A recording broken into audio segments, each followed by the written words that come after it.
The viewpoints expressed on Night Fright are not necessarily those of the host, the staff, the sponsors, or the affiliate stations. Tonight's program may contain graphic themes or images. Viewer discretion is advised.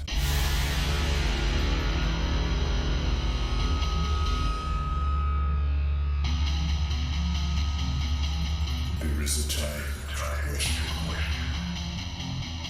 There is a time for answers. There is a time to challenge. There is a time to speculate. There is a time for change. There is a time for truth. The time is now.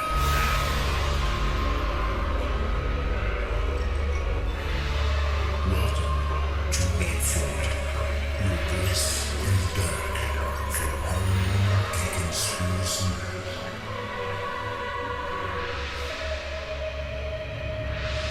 And now your host, Brent Holland.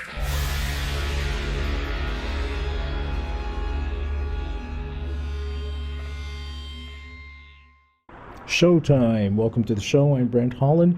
Welcome back, everybody, to part 2 of Betrayal, a JFK Honor Guard Speaks. We're talking about the Kennedy assassination with an historical figure, Hugh Clark, who has written a book along with William Matson Law. And of course, the book is called Betrayal, a JFK Honor Guard Speaks. The revelations from the first part of this show, if you're just joining us now, are profound. Now, we've gotten to the part, I'll just give you a quick synopsis of where we've gotten to. Hugh was responsible for taking the body from the Air Force One that had landed at Andrews Air Force Base, put it into the ambulance. The ambulance drove to Bethesda. Hugh got into a helicopter at Andrews and flew directly to Bethesda. They weren't part of the entourage, if you will, but they did shadow above the entourage, the limousines and everybody that was going to Bethesda for the autopsy, of course, of President Kennedy. They got into a pickup truck, of all things, where they were bounced around trying to find, in the dark, the actual ambulance with the coffin in it. They finally did. They lifted it up. It was heavier than heck. They brought it into, with some difficulty, without question, because these things are huge and they are heavy, really heavy. They're like, I was going to say, a lead weight, if you will, is put in them. Brought it to something called the cold room, which was just outside of the actual autopsy room at Bethesda, where he stood guard for hours and hours while the autopsy went on inside. Then he was designated to take a new coffin, because the old one that they had brought in was somewhat damaged. So they brought a new mahogany coffin, took it to the East Room, and then to the Rotunda. Now, I'm going to pick it up there. There are some controversies here, folks, which we're going to get into very shortly, but I want to get Hugh to finish up where he is part of the honor guard that buries the president at Arlington. So I want to get to there, but I want to tell you that the controversies are, there are two versions of how that body arrived at Bethesda. And as we know, many people think the body was physically altered before it arrived at Bethesda, and that's where we're going to go in just a few minutes. But I want to welcome back to the show Hugh Clark. Much appreciated. I love living history, and this is so important, guys, as you know, for the new generation, because the new generation wasn't around when we were. This is all ancient history. If we had this resource available to us about the Lincoln assassination, just think of the value of that, how priceless that would be. Now we have this resource in your book. This is fantastic. Great work, William. Great work, Hugh. Okay, Hugh, can you pick it up? You've taken the body to, we'll pick it up here. You've taken the body to the East Room. You stood death guard. Then you went downstairs and collapsed. Can you pick it up right there? Well, after a short while, I don't know how long we were in the basement, or I would call it the lower level from the main floor of the White House. But I received a ride back to the base where we were housed, which was the old Naval Air Station over the South Capitol Street Bridge, and really didn't have time to do anything except jump in the shower and put on a new set of uniforms, or, shine my brass and get ready to report back to Arlington, because it just seemed, Brent, at the time that time was moving so quickly, and the fact that there was a lot of movement on not just our base, but on all the bases around the country, but definitely in Washington. You had dignitaries coming in from all over the world. And so, part of the Honor Guard was participating in that, and other members of the Honor Guard were, placed or being placed, throughout the D.C. area. There were members that had to prepare themselves for the death watch. And so there was a lot of movement going on. But my primary focus was anytime the president's remains were moved, that was part of our responsibility, or my responsibility, along with my assistant, who was the second person in charge under me, Larry Smith. And so at a point, the next day arrived, and the remains had to be removed from the East Room to the Capitol.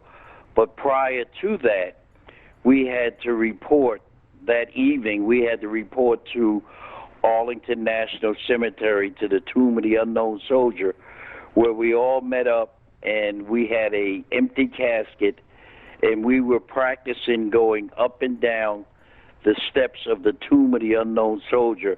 At times, Lieutenant Byrd, who was in charge of the team, would be on top of the casket, and there was a time when he was inside the casket. But we wanted to be absolutely sure that that casket remained as level as possible as we were going up and then coming down. So that's what we did for, it seemed like half the night, but I'm sure it was like for hours that we were practicing, because we wanted to get this right. And as you know, or anybody that has visited the Capitol or has been inside the rotunda, those steps are not as wide as, where two people could be on the same step at the same time. And because of the weight of the casket, we wanted to be equally sure that the weight was evenly, as best we could, be distributed, between the 8 people along with Lieutenant Byrd, because of the weight of the casket, who was assisting us at every time that casket had to move. So we did that, and then again we returned to the base, where we again had to get our uniforms ready and just get set for the following events, or the events that were going to take place. Hugh, that were you day. responsible for taking the body up those stairs to the rotunda? Up the stairs and down the stairs. And down the stairs. You're right. Anytime the casket moved, we did You it. were the guys. The Okay. team. Were you nervous that, I know shiny shoes. They're slippy as all get out, right? It's like being in a skating rink. Were you? That would be my fear. Well, you see? not just that, Brent, but the fact that the steps were so narrow. Yes. And it's not like, you wanted to make sure that you had sure footing, and that you didn't want to step on a step that the other person was on, because you either would have stepped on his heel or stepped on his toe, and that would have created, because if anybody had fallen I mean, there was just, I mean, as good a shape as we were in, there was just no way, because of the weight of that casket, that, I mean, 6 or 7 guys, we there's just no way. And the fact that we wanted to keep it level, going up and down, we had to be precise. 1,300-pound casket. You can't even look down to make sure your footing's in the right place. No. Imagine that, folks. No stress, no pressure on you at all here, Hugh. Did you sleep the night before? No, I think for the entire 4 days, I think we had 9.5 hours sleep. That was it. So you're running but on again, adrenaline, exhaustion. Right, exactly. Yeah. It was the adrenaline. It was the work ethic that the honor guard, and not just the Navy, but all the honor guards. I mean, we were in good shape. We were in great shape. Okay. And I mean, for over that 4 days, you had to be in good shape. Hugh, were you allowed to reach out to family members and tell them how you were involved, or were you kind of There silenced? were no calls coming in, and there were no calls going out. Okay. What was the scuttlebutt on base among the other soldiers about the possibility that this was a conspiracy? We had talked about that in the first hour, that there was a real thought that this could be a conspiracy, an attack, because you were only a year after the Cuban Missile Crisis. By Saturday, had that subsided somewhat, or was that still ever present? I don't believe so, because everyone on the base was so focused on, and you have to remember, yes, sir, Brent, that there were so many dignitaries coming into Washington that it was all about security. It was all about people being in the right place at the right time, because it just, I mean, it was how do you say the right word? It was momentous. I don't think in modern times, Brent, that the country has ever seen anything like this. Maybe when FDR died, but it wasn't as a result of an assassination or anything like that. But it was so momentous, and the security was so, I mean, it just, I mean, there were law enforcement from all around the country that were present in Washington just to do crowd control, just to do protection, because I mean you had I would venture to say almost every state or every head of state in the world was in D.C. And I mean they were there for something traumatic, but can you imagine if something else had taken place? Well, that's what I was thinking. Everybody in the same building at the same time. Exactly. Wow. Exactly. I mean, just in one area. Yeah. You know, I mean, and again, because nobody really understood what had really taken place, you know, yeah, they said this guy, or they got the guy, or, you know, whatever, but nobody knew in terms of whether there were other conspirators. You know what I mean? Right. Or whether there was a foreign country involved. So, and again, you know, because of the Cuban Missile Crisis, because of, you know, almost going to nuclear war, so everybody, I think the entire country was just on edge. Exactly, you know? Right. Yeah, so the mindset, of course, and once they found Oswald, conveniently in my mind, and made him out to be a communist sympathizer, given the Cuban Missile Crisis only a year beforehand, I mean, it doesn't take a genius to put, why people were so concerned with the threat of an attack, an external attack. Well, not just that, Brent, but Yes, sir. Looking back at it, the country was grieving. The country was distraught. He was a popular president, and the government said, "We got him." So it was kind of a sigh of relief, but at the same time, it was a matter of, well, how could this guy pull this off by himself? Exactly right. But it wasn't something or discussions going on inside, say, like on our base or on other military bases by the enlisted personnel, because we were so focused on, we had to be here, we had to be there. Mm-hmm. So it wasn't like, we had an opportunity to sit around and discuss these things, because everybody was so spread out.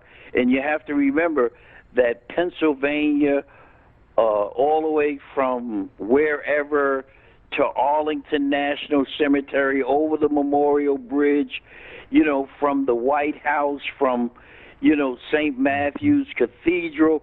I mean, the military had to line all those.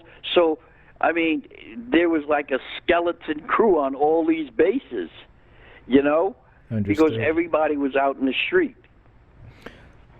On Sunday, Jack Ruby shot and killed Lee Harvey Oswald. What was your reaction to that when that took place? It was unbelievable. It was unbelievable, but it was going on while we were engaged in the funeral. So we really didn't, you could, I guess you could hear, murmurs from the crowd, but at the time you didn't look left, right, you looked straight ahead. So whoever was saying whatever, you didn't know who was saying it, or you really couldn't make out what was being said, because you were so focused on, staying in line, looking at the back of the guy's head in front of you. Mm-hmm. So it really wasn't something that we were focused on. It was an event that took place outside of our focus. Did you stand death watch at all on the Sunday in the rotunda? No. Okay, I was just curious. Once we left the White House, or once the body got to the White House, and we brought the remains into the East Room, mm-hmm. we stood there while Jackie and Bobby, the family, came in. Lieutenant Byrd had us do an about face, or we were getting ready to march out, and Jackie Kennedy had nodded to Lieutenant Byrd and said, no, they don't have to leave. But the casket was opened, and they had a look. The casket was opened? Right. Inside the East Room, where they had an opportunity to look, because they never came down to the morgue. Did you see President Kennedy? But we did an about face. Did you see President Kennedy in the casket? No. Because you did an about face. We did an about face, and it was there like a moment of silence with the remains. This took place inside the East Room. Wow, I didn't know this. Was this in the afternoon? No, this was in the morning. Sunday this was morning, like okay. 4:30 in the morning. I see. When we first got to the White House. This was when we left Bethesda Naval Hospital. It had to be 3:30, 4 o'clock in the morning. Okay, in the East Room. Right. So now remember, we had been going since like 6 o'clock or 5 o'clock that afternoon. Was there any prayer or anything said when they opened the casket, or do you recall anybody saying anything? I don't remember. Fair enough, sir. I don't remember. But I have to tell you, Brent, and he's no longer with us, but I think whenever you speak to any of the other members of the casket team, they will tell you how grateful and how fantastic Lieutenant Byrd was. Any time before and after we had to move that casket, he would pray for us. He would say a prayer. He would say a prayer. He didn't ask us. He would just, you know, I can tell you bits of it, what he would say. He would say, you know, God, give these men the strength and the ability to carry out their responsibility. Every time we had to move that casket, because he realized and he knew firsthand what a struggle it was. But every time we had to do something, he would pray for us. Are you a religious man, Hugh? My dad was dean of a Bible college. Yeah. My oldest brother's a pastor. My sisters are married to pastors. My nephews are pastors. So yes, I grew up in a Christian home. Understood. Did you pray to God yourself, sir? There were times whenever I caught myself in a bad situation, I prayed. But you know, they have a saying in the black community, or they have a song, and the song's title is "Somebody Prayed for Me," and I know that my family's prayers, you know, carried me through those 4 days, along with Lieutenant Byrd's. Beautiful. Did you always take the same place when you were lifting the coffin? Was everybody assigned their own distinct The same spot. Okay. I was always behind James Felder. Bud Barnum was always behind me. Jerry Diamond was always behind him. And on the other side, it was Tim Cheek, Richard Goudreau, Larry Smith, and Doug Mayfield. And Lieutenant Byrd was in the back. When you carry the coffin, I know we covered this in the first hour, but I just want folks to know, when you carry the coffin out and down the stairs, is the head first or does it go feet first? Feet first. I see, sir. So that way it goes into the... Right. Okay. And once you get to the top, you turn, you sidestep, and then you go in. Okay. Can you tell us about that morning when we buried President Kennedy? When you buried President Kennedy? Well, it started off as a crisp day. We had to go to the rotunda and bring the remains down, and from the rotunda or from the Capitol, we had to go to St. Matthew's Cathedral, and that was a nice little walk. We had to, you know, turn inward to raise it up, and you can imagine everybody using their forearms to raise it up to the level of the caisson. Yes, sir. You know, to slide it onto the caisson, then strap it down, make sure the flag is secured, and then we marched to St. Matthew's Cathedral. And then every time the remains were moved, you know, they always played Hail to the Chief, all right? And then you would place it on a caisson. We marched to St. Matthew's Cathedral. When we removed the remains, they would have to play Hail to the Chief again. Then we brought it up the steps of St. Matthew's Cathedral, and then we put it on a dolly, and we rolled it down to the front of the church where the Mass was held. And then we came out and we waited for the Mass to be over. And then we went down and removed the remains.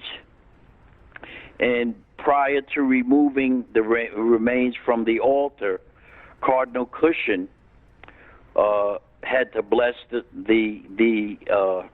remains, and he stood right in front of me with the incense. And I remember like it was yesterday. But he started speaking or saying a prayer, and the incense was flowing out. And Brent, I got to tell you, it wasn't that I was crying, but when that incense went up my nose, tears just came streaming down my face. And I remember one of the ladies in the front row saying, "Look, the sailor is crying."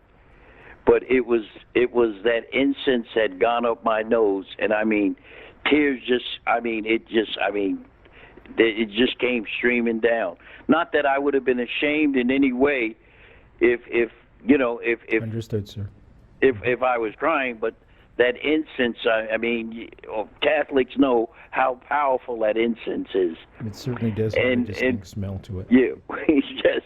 And once that took place, then we wheeled the remains down the aisle out to the front of St. Matthew's Cathedral, and again we all took hold, came down the steps. They had to play "Hail to the Chief" and Cardinal Cushion again with the incense, but this time you were outside, so it wasn't like it was, going up. But I'm sure other people felt it, and we placed the remains easier on the going case. up those stairs, sir, or easier going down? St. Matthew's was very easy. I mean, we might have walked up 5 steps. That was easy. So it was the that was rotunda compared to the part. Capitol. Yeah. Listen, that was and I don't mean this in a weird way, but that was a piece of cake. I mean, we as I said, the casket was heavy, but going up those 5 steps was easy. And but once we got it on a caisson, we lined up and we headed for Arlington National Cemetery. So were you walking on if the horse is Walking at the right front, beside the caisson, Right. and Now, that was a nice little walk. I have to tell you, I have a confession to make, folks. I was 6 years old when President Kennedy died, and I will always remember to this day those damn drums and that sad Yes. music. Oh Yes. my goodness me. Yes, bum, ba-rum, ba-rum. I know. I mean, I can't tell you, Brent, how many times I heard that after the funeral. Yes, sir. Now you're walking down, you've got all these eyes on you, and just so amazing that you were able to keep composure all this time. Once you got to Arlington, was there any incidents along the way, by the way, sir? I should ask. None. None at all. None. I mean, if you ask me how many people were there, or peripherally or peripheral vision, you could see, without looking left or right.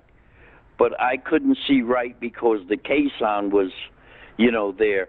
But to the left, peripherally, I mean, it every step of the way, it just seemed like the crowd was 10, 15, 20 deep. And all you could hear was sobs. Oh. I mean, you couldn't. There was no talking. There was no. If you ask me, were there conversations? No, I couldn't tell you, but I didn't hear any. And because of the drums and the rolling wheels of the caisson, but you could hear, the grieving that was going on. Oh yeah. You could definitely hear the grieving. There was grieving going on in my home, I can tell you that. Well, I mean, all the way there. And I mean, I'm not talking about 1 mile, 2 miles, 3 miles. I'm talking about, from St. Matthew's all the way, all the way across Memorial Bridge, in, the front, up in Arlington Cemetery, around the different sections, until we came to the section where the president was laid to rest. When you were marching, sir, you were the first in line. The casket is always the first in line, I suspect. The riderless horse, was that in front of you, or was that just behind you? That was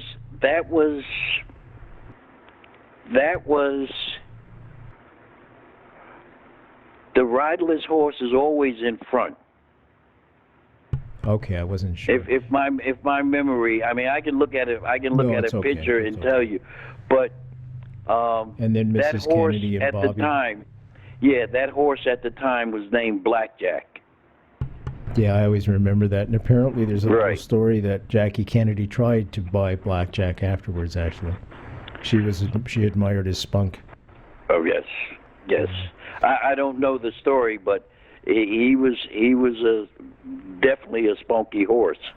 You know, I mean, definitely. Was she sobbing behind you? Could you hear the family crying or saying No. anything? No, Nothing. no. Okay. The Take us walk into from Arlington. the walk from the White House to St. Matthews or to the Capitol. Okay. Yes, sir. Where they left the White House, when we left the White House, going to the Capitol, that's when they walked. Oh, I see. Behind I the see. casket. Okay. So they didn't walk to Arlington then behind the No, casket? no, Okay. no, I was no. mistaken on that.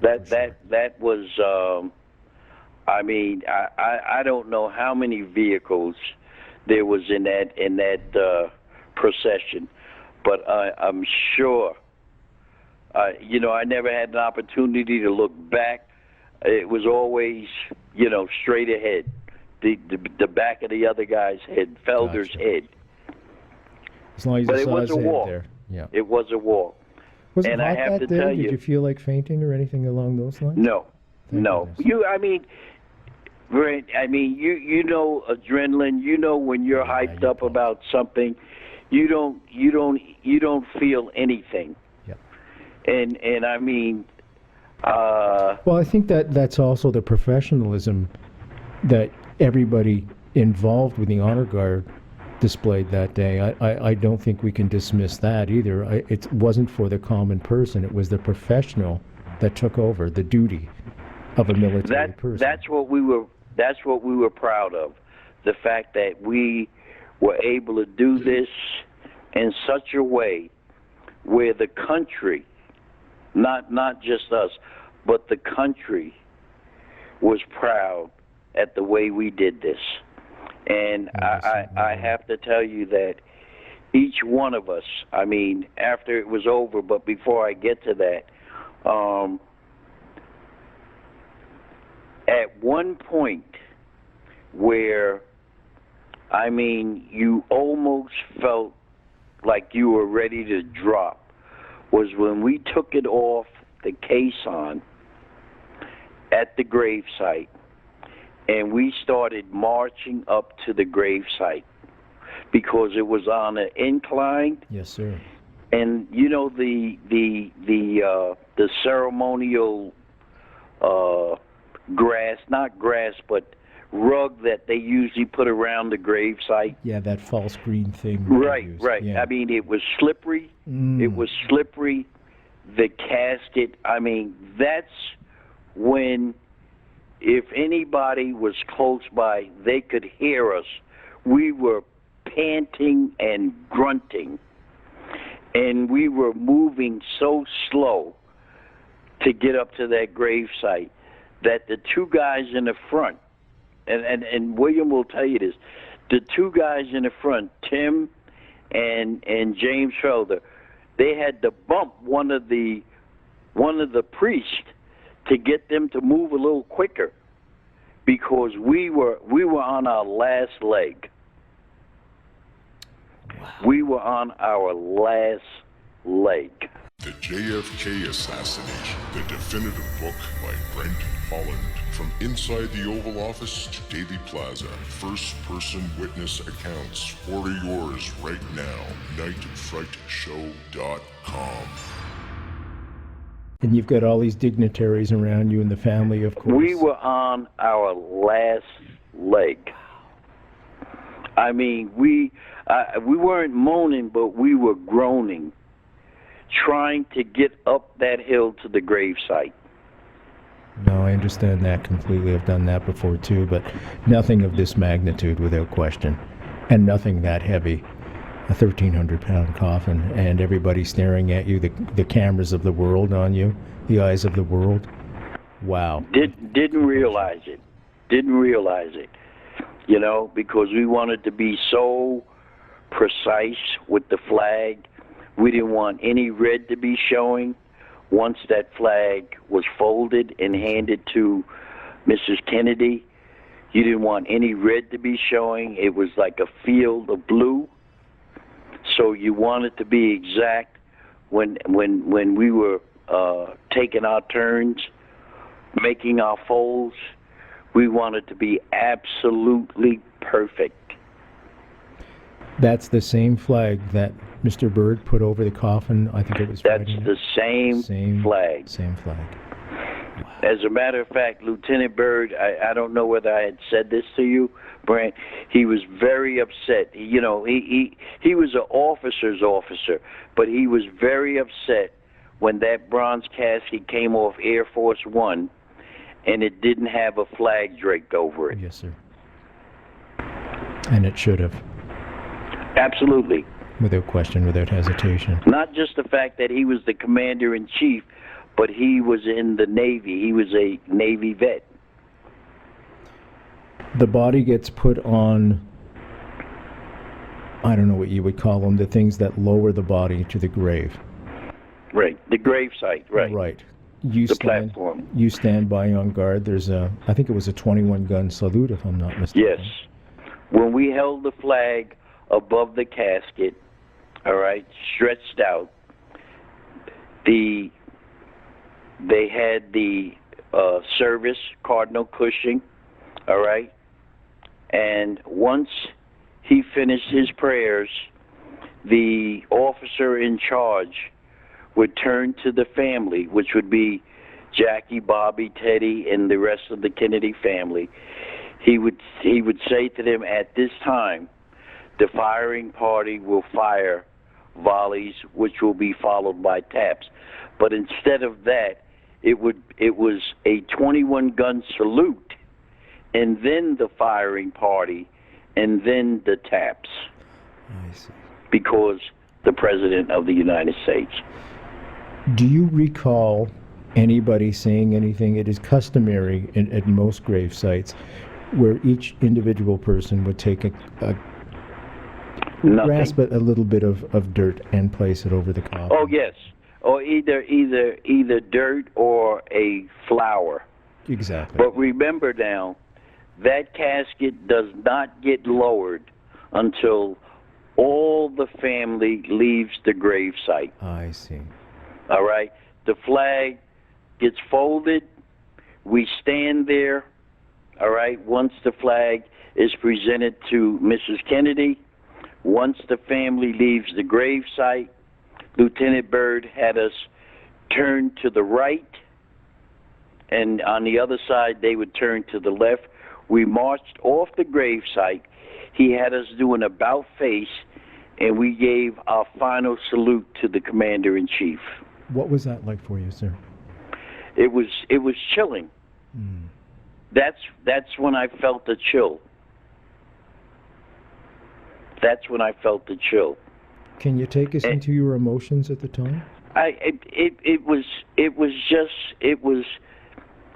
was my last out of all the funerals I had done at Arlington Cemetery, and I'm being sincere, and Will tell you this.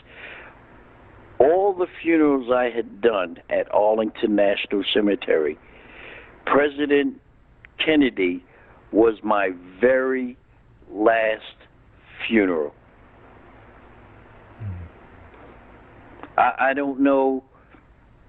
I don't believe that it has any significance, but it was just that way. Looking that back, my very last funeral at Arlington National Cemetery was the President of the United States, was that John F. Kennedy. Was that by choice, sir? No, it just the way it was. The next day after the funeral, I shipped out. Okay. The very next, the last 4 days in the honor guard, those was my last 4 days. I didn't leave early. I didn't leave late. My last 4 days. I can tell you my first funeral and I can surely tell you my last funeral. Who was your first funeral, sir? An admiral. When you look back at this momentous piece of history, and you are a part of this now, what do you feel? What do you take with you? What would you want to tell the youth of today?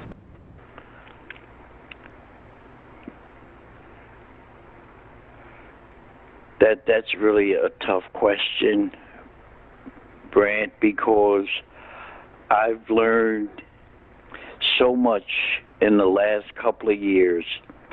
The first 52 years, I was one of the proudest people to have been a part of that. The last 2 years, it has been very emotional based on the things that I've learned. What have you as a result of what took place? What have you learned? I was very proud to have been a part of that. The first day that it happened, or the participation, I didn't know what I didn't know, but I know that the president was in that mahogany casket. If you ask me on the first day who was in there, I couldn't tell you. I heard one guy say I was at a forum in Dallas, and he said that there were oxygen tanks in there, and that got me very upset, where I reacted the way maybe I shouldn't have reacted. But having learned what I know today, I'm still very proud of what we did as a team, but the things that I've learned that I didn't know, I'm not ashamed for me, I'm ashamed for the country. Can you expand on that, sir? Because there's no dishonor in what you've described to me. Right. To me, you're completely honorable. And as I said, I'm very proud of what we did as a team. Those other 7 guys, Lieutenant Byrd, what we did back then, I'm very proud of. I'm honored. I'm glad I went into the military. I'm glad it was an opportunity for me to be a part of something historic. But the things that I learned afterwards, after 50-something years, to be invited to a reunion with other people that participated in that event, and to hear the things that I heard. Can you give us an example of some of those things you heard and how your views have changed? Well, I was first contacted by a gentleman who's my friend to this day. His name is Philip Singer.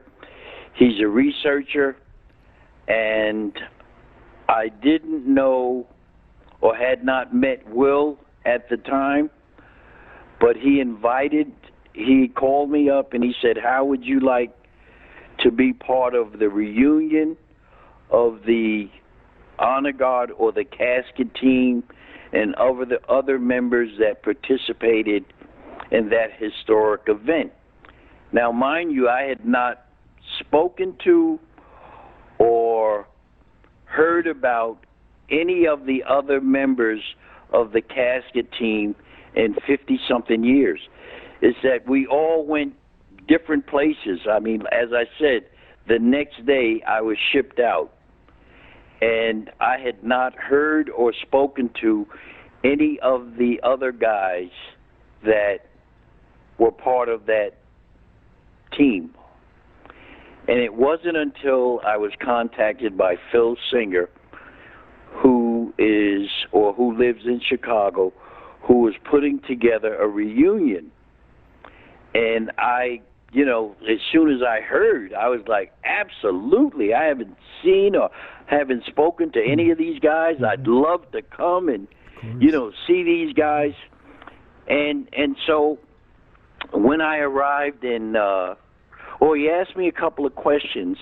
What did I remember that night at Bethesda? And I told him, I said, well, he asked me, had I ever witnessed or observed the president's body? And I said, yes, for like 10 seconds, 10, 12 seconds, where I held the door for Admiral Berkeley, and I saw the president, and his head was, there was a chalk block under his neck or under his head. I didn't know, what it was at the time, but I had since learned that they called it a chalk block. And when I said that to him, he was like, what did you say? And I told him again. And he said, okay, but he didn't make a big fuss about it. So when I got to Chicago and met a couple of other casket team members, I was glad to see him. Hadn't seen him in over 50 years. I mean, we hugged, some of us teared up a little bit, and we all sat down and we started talking about our participation in the funeral. And at first the casket team members, told their part, and the guys that were in the morgue that night, Jim Jenkins, Jim Metzler, Paul O'Connor had passed away, but Jim Jenkins and Jim Metzler, who participated in that night at Bethesda, after we told our story about Andrews Air Force Base and bringing the remains in, the ambulance and chasing, all of that, the guys that were in the morgue that night, they said, listen, they said, we're not disputing what you're saying, but 15, 20 minutes before you guys got here, we brought this silver shipping casket into the morgue.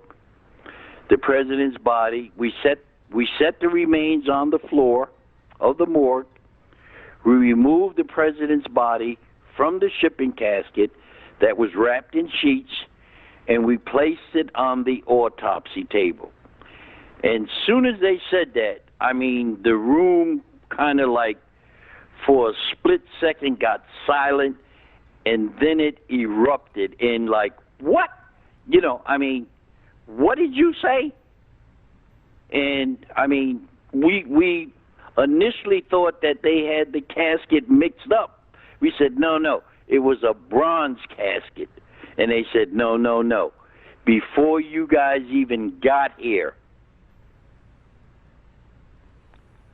the chief, who was Dennis David, was sitting at the table with us. He said, no.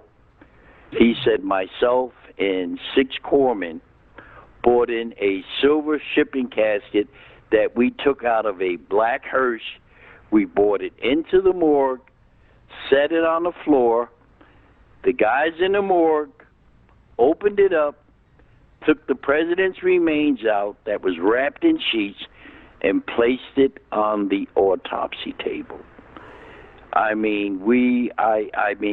It was like somebody came into the room and slapped everybody, because from that point on, it was just, for the most part, guys were just, for myself, and William will tell you, I started interrogating everybody. I don't blame you. It was just, no, you didn't. No, you got it wrong. No, that's not right. No.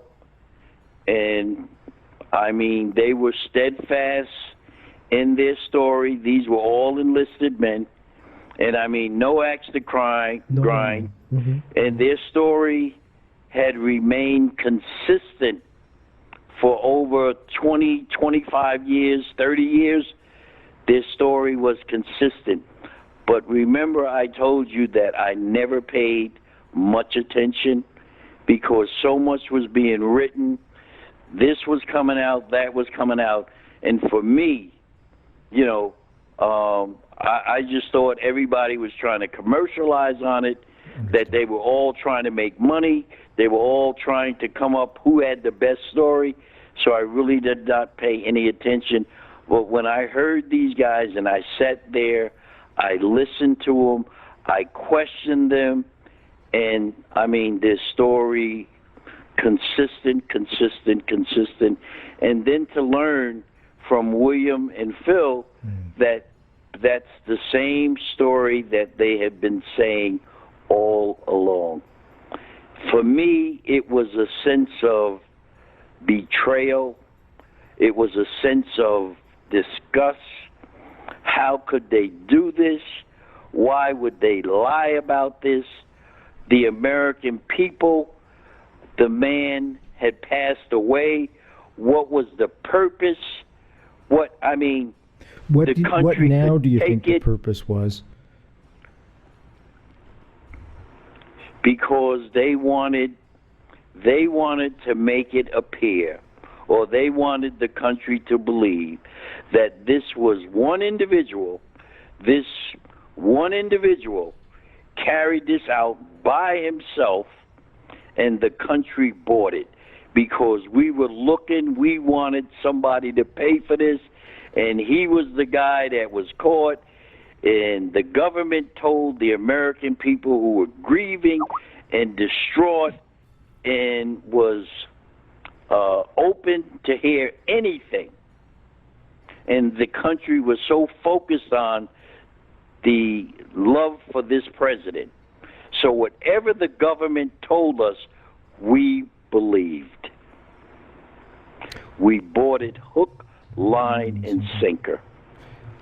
Any speculation how they got the body out of Air Force One and took it to another spot, and how it ended up in this? Let me just say this. I know Will has something to say about this, but let me just say this: that when we were at the morgue that night at Bethesda, General McHugh came out of the morgue. I mean, he was like a raging bull. He was so upset at President Johnson, Lyndon Johnson, because Lyndon Johnson insisted that Mrs. Kennedy leave the president's remains to come up and stand next to him while he was being sworn in. And as I look back, and again, as I look back, and this is, I don't have factual evidence, all right, but I believe in my heart, all right, yes, sir, that the only time that body could have been removed from that bronze casket was because Jackie Kennedy was sitting with the casket until she was summoned, you might as well say, because that's what General McHugh was so upset about. She was summoned up to witness Lyndon Johnson being sworn in, and the casket was left unattended. And I believe in my heart that that's when that body was removed from the bronze casket. Do you think it was premeditated that he was going to be killed, and consequently his body would be altered to show a single shot from the back? Let me just say this as a person that has dealt in evidence for all those years in law enforcement. Yes, sir. And I'll tell you what an FBI agent said to me. He said if they had allowed that body to be autopsied at Parkland Hospital, where they had one of the best forensic pathologists in the United States, they would have found that there had been multiple shooters, multiple gunshots. There's the darn music. I can't believe 2 hours has gone by. You know, sir, I could speak with you both for another 2 hours without question. You'll have to come back. Folks, the book is called Betrayal at JFK Honor Guard Speaks. It is written by Hugh Clark with William Matson Law. William, I'm so sorry we never got to have you comment on some of this stuff. We'll be back. I sound like Arnold Schwarzenegger. I wish I looked like him. I'm Brent Holland from Night Fright. See y'all later.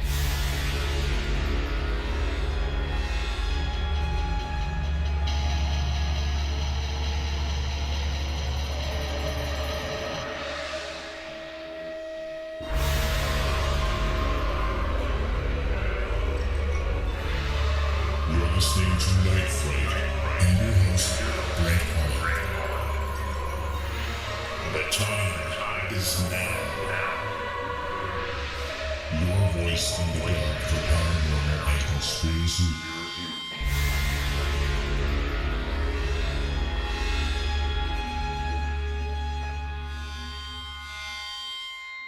The JFK Assassination, the definitive book by Brent Holland. From inside the Oval Office to Dealey Plaza, first-person witness accounts. Order yours right now, nightfrightshow.com.